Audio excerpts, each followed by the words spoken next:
Awesome. Well, we're going to try this again. My phone putzed out, so Josh brought his out. We're outside here at Timberville store.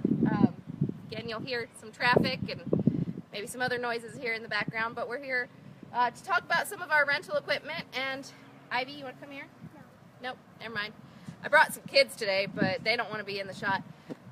School's out for summer. I thought it might be fun to ask Randy about what he did during his summer vacations as a child. If he can, maybe some of the statutes of limitations have run up on some of those things. Yeah, I hope so.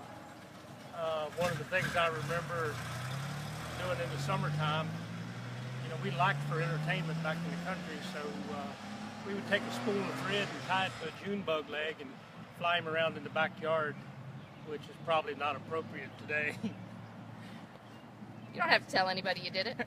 I just did. Well, now you don't have to tell anybody you did it. That's true. What happens in the yard stays in the yard. I'm pretty sure we did that in a science class at one point, so I think that's okay. Yeah, we didn't hurt the June bugs any. Yeah. We always looked forward to our summer break. Of course, all of us boys had BB guns. We carried them around all summer. Anything was fair game. And we enjoyed just being outside. We spent a lot of time in the fields. Seems like allergies didn't bother me when I was a kid. I wouldn't want to do that today. Yeah. All in all, we had a good time. That's good. I've been trying to get my kids involved this summer. I got some mulch to spread around and get them to help out around the house. That's always the hardest part, getting them up off the couch and helping around. Well, the other thing you've got going for you is you've got a creek in your backyard, so it's going to be hard to keep the kids out of the creek as the weather gets warmer. Yep. I think they'll be fine. But today we're going to be talking about some of the stuff that maybe only grown-ups should be doing, or larger teenagers, because we've got some pretty intense rental equipment. Yes. And what I'd like to do today is just showcase some of our equipment.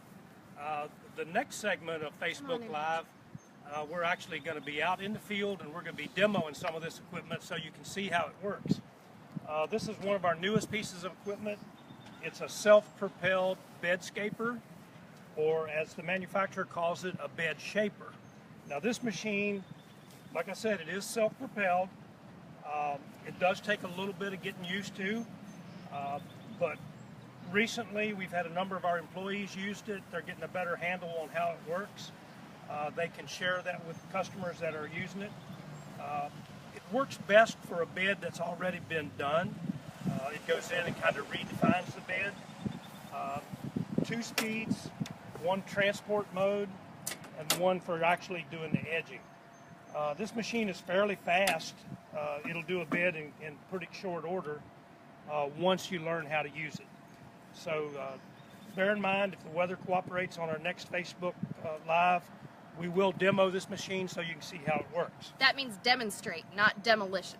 Demonstrate. In case of those that watch HGTV too much. Okay, now let's move up to... But this is a bed scaper. I have never used one of these before, but what you mean is this blade here cuts into the ground and makes the edge of your Yes, gardens it does. here? Yes, this one Okay. just cuts a straight edge and rolls the sod in just a little bit. Now you will have to come back with a shovel and remove that section of sod. When we move on up to the next machine, I'll show you one that does both. Okay. But there's a purpose for both machines. Okay. This is our old reliable, our old standby machine. It's not self-propelled, so it's going to mean a little more work on your part. Like this. With this machine, I'm going to turn it around. I don't know if you can get a shot of this blade, but it's pretty aggressive looking. This blade will actually cut into the soil, pulverize the soil, and roll it to the inside. The downside to this machine is it really takes a beat, especially in the beautiful Shenandoah Valley and the county we call Rockingham. So when this machine hits a rock, something's going to happen. I've heard that that's not why it was named Rockingham, though. Well, that in the rental business, But it just fits. It does. Now, with this machine, you actually pull it. So it does require a little more energy. But when you see the actual demo, the demonstration of this machine, you'll see what it does and how it works. I like this. It's got the operating instructions right there. It's kind of dummy proof, which Yes. I like. I need that when I'm doing stuff. I got to have those instructions right in front of me. And Bluebird has been a manufacturer of heavy-duty rental-grade equipment for a long time. Good. Any other questions or comments on the Bedscaper? No, I don't know enough about it to ask informed questions. Okay. I'm sure you're telling us all the good stuff. All right, this machine right here, this intimidates a lot of people when they first see it because they say, that's the weirdest looking rototiller I've ever seen. Well, it's not a rototiller, folks. The business end of that machine is 4 sections of carbide teeth devastation. Carbide teeth devastation. Yeah. This is a stump grinder. Okay. And the way this machine works, if that dandelion was the edge of a stump, what you would do, you'd roll up to that machine, lock this wheel, you'd have it running top RPM, and then you just rock the machine back and forth over that stump. And it'll take that stump down to about 6 inches below grade.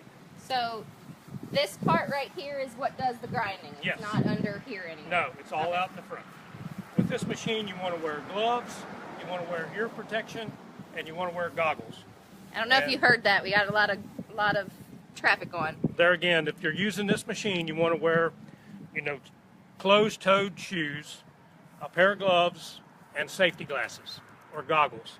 And you'd want to wear ear protection because it does make some noise. It's going to be fun to demonstrate this one at our next Facebook Live. I think one thing you're definitely going to have to show me the next time is how to use these gas engine pull cords, because I can never get them to work. And I don't know if it's a strength issue. I'm pretty strong, or just a operator issue because I just can't do it. All 3 of these machines have Honda engines on them. They're good, reliable engines, and they do start easy. So I'll be glad to show you that. Let's move on down to our newest piece of equipment.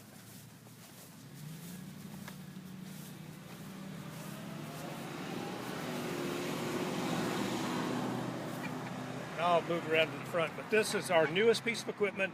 It's a ditch witch track loader. You can get various attachments for it. We're in the process of hopefully being able to buy some new attachments for it soon.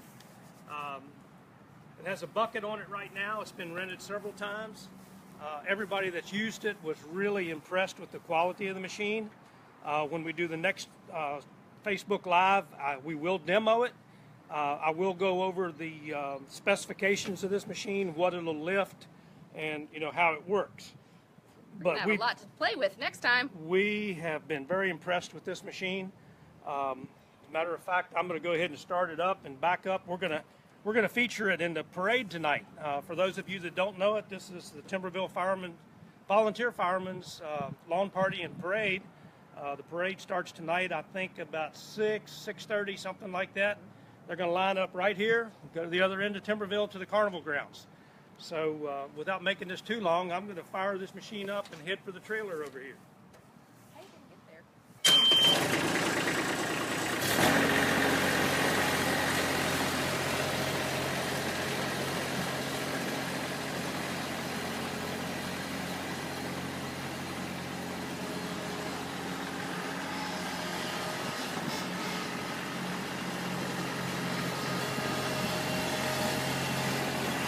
I don't know if you can tell, but it's got a joystick instead of a steering wheel. I think that's more fun.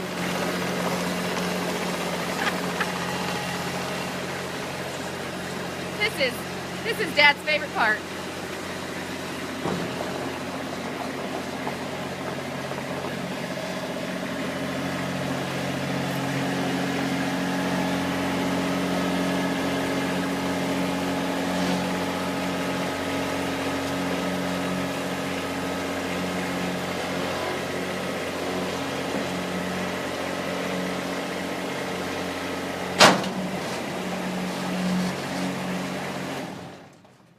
See you at the parade tonight.